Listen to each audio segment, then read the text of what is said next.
Bapak, Ibu, saudara-saudari yang kekasih dalam Tuhan Yesus Kristus, pembacaan Alkitab dari Kitab Ibrani 12 ayat 12 sampai 16. Sejarah tidak mengetahui siapa penulis surat Ibrani. Kitab Ibrani ditulis dalam bahasa Yunani klasik dengan gaya bahasa yang paling halus dari semua kitab dalam Perjanjian Baru. Kitab Ibrani menceritakan tentang pelayanan Kristus sebagai imam besar. Kitab Ibrani adalah satu-satunya kitab yang paling menonjol menulis tentang iman. Nah, bacaan kita malam ini, tema dari Sabda Gunadharma yaitu jangan sampai gagal. Jangan sampai gagal mempertahankan iman kita kepada Kristus. Namun sebelumnya kita mundur ke pasal 12 ayat yang pertama, karena ini adalah kunci dari bacaan yang erat kaitannya dengan ayat-ayat yang selanjutnya. Kita membaca dari pasal 12 ayat pertama kitab Ibrani yang mengatakan, karena kita mempunyai banyak saksi bagaikan awan yang mengelilingi kita, marilah kita menanggalkan semua beban dan dosa yang begitu merintangi kita dan berlomba dengan tekun dalam perlombaan yang diwajibkan bagi kita. Bapak, Ibu, Saudara kekasih dalam Tuhan Yesus, perlombaan yang wajib, yaitu perlombaan iman kepada Kristus. Ayat ini mengatakan awan yang mengelilingi dunia itu ibarat saksi-saksi atau penonton yang menyaksikan kita melakukan perlombaan yang wajib diikuti oleh semua orang agar menghasilkan buah kebenaran. Dalam ayat 11 dikatakan menghasilkan buah kebenaran. Sekarang kita masuk di pembacaan kita malam ini, mulai dari ayat yang ke-12 sampai ke-16. Ayat 12, sebab itu kuatkanlah tangan yang lemah dan lutut yang goyah. Menghadapi perlombaan tentu memerlukan tubuh yang sehat, dan harus mempersiapkan juga persiapan latihan-latihan dengan tekun untuk menghadapi perlombaan. Seorang atlet yang akan bertanding harus giat berlatih dengan dibimbing oleh pelatihnya. Seorang murid yang akan menghadapi ujian harus rajin belajar, melatih soal-soal dengan bimbingan gurunya. Persiapan dan latihan tersebut harus dilakukan dengan tekun dan disiplin. Persiapan ini juga harus ditunjang dengan asupan makanan yang bergizi setiap hari agar tubuh tetap sehat. Nah, kehidupan rohani pun ada latihannya, yaitu ibadah. Ibadah perlu waktu, disiplin, kesabaran, ketekunan berdoa, dan membaca Alkitab. Latihan ibadah perlu asupan makanan rohani, yaitu firman Tuhan yang dibimbing oleh Roh Kudus. Dalam 1 Timotius 4 ayat 7b sampai 8 dikatakan, latihlah dirimu beribadah, itu berguna dalam segala hal, karena mengandung janji baik untuk hidup ini maupun untuk hidup yang akan datang.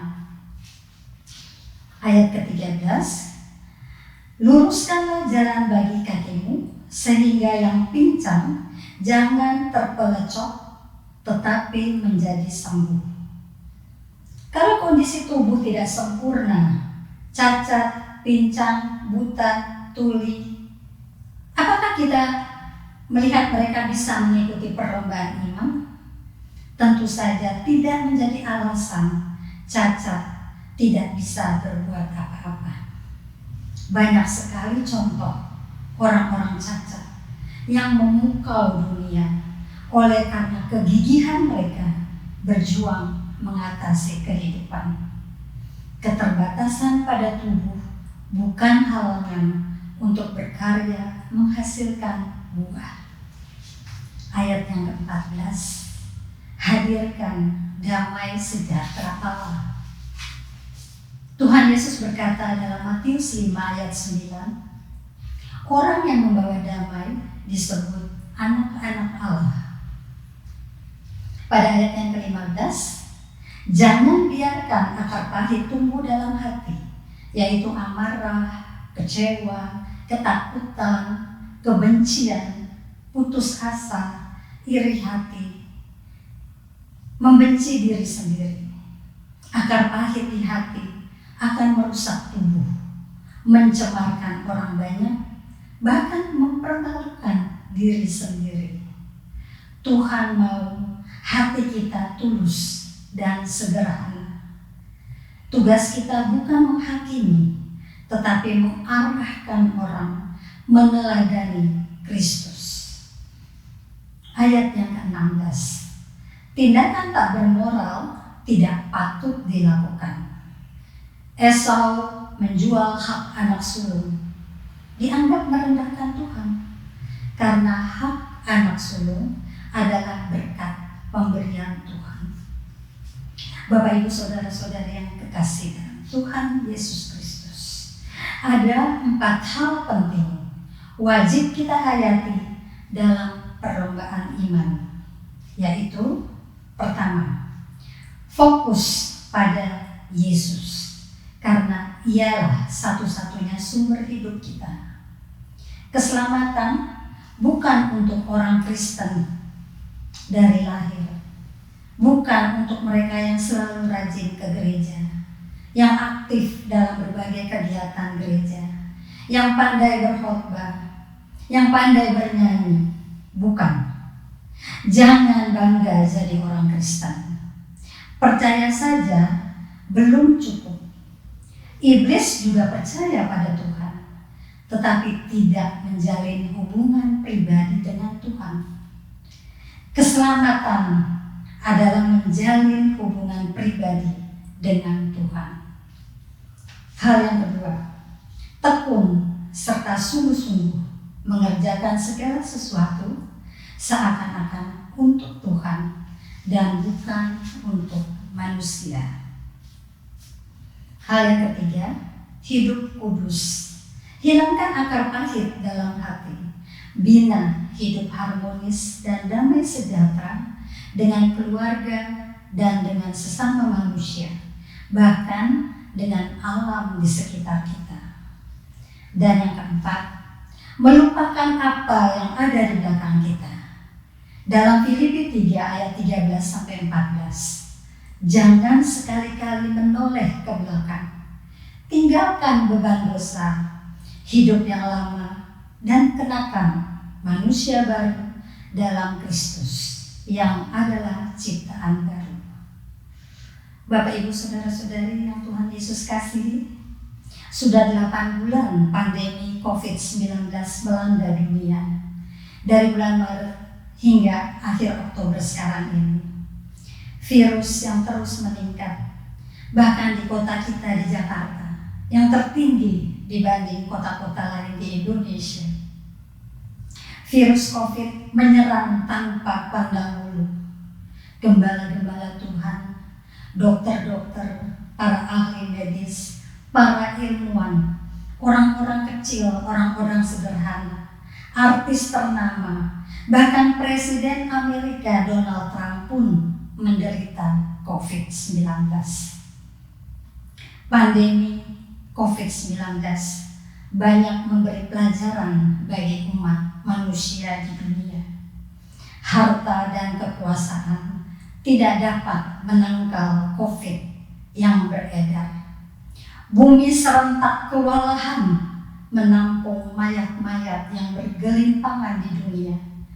Ketakutan, tangisan, rintihan. Namun Tuhan berkenan semua itu terjadi. Mari kita berkaca diri. Tuhan mau manusia ingat pada penciptanya, memohon belas kasih dan pertobatan yang sungguh-sungguh. Tuhan lebih dahsyat dari virus dan bakteri yang ada di dunia ini. Tuhan lebih dahsyat dari semua alat teknologi canggih yang sudah menyita waktu manusia hingga lupa waktu untuk Tuhan. Tuhan mau melalui teknologi canggih, suara kabar keselamatan terdengar sampai ke ujung dunia. Bukan suara dentuman bom nuklir, perlombaan membuat senjata-senjata canggih, percobaan eksperimen virus-virus kimia yang akhirnya menimbulkan suara-suara tangisan para korban yang tidak bersalah. Tuhan mau manusia menata diri secara pribadi dengan Tuhan, dimulai dari keluarga. Karena dari keluarga yang baik tercipta gereja yang baik, tercipta masyarakat dan negara yang baik. Saat ini di rumah kita masing-masing kita beribadah melalui alat canggih media online, mendengar suara Tuhan yang memberi kekuatan iman untuk terus hidup dalam tuntunannya. Melalui media online, Tuhan berkenan memakai orang-orang pilihannya menyampaikan Injil keselamatan. Kidung pujian dan doa penyembahan disampaikan dengan begitu luas, bebas, dan transparan. Banyak jiwa yang mendengar, banyak jiwa yang percaya, banyak jiwa yang bertobat dan diselamatkan. Ini yang Tuhan mau. Gereja wajib berlomba-lomba mencari jiwa yang haus akan kasih Tuhan. Wujudkan 3 fungsi panggilan gereja: koinonia persekutuan, diakonia pelayanan, marturia kesaksian. Amanat agung Tuhan harus disampaikan ke ujung dunia. Bapak, Ibu, saudara-saudari kekasih Kristus, hidup ini adalah perlombaan. Terus baharui iman kita. Hari ini harus lebih baik dari kemarin, dan hari esok harus lebih baik dari hari ini. Kita wajib mengikuti perlombaan iman. Jangan sampai gagal. Jangan sampai terkecoh daya tarik dunia yang semarak tetapi semu dan palsu.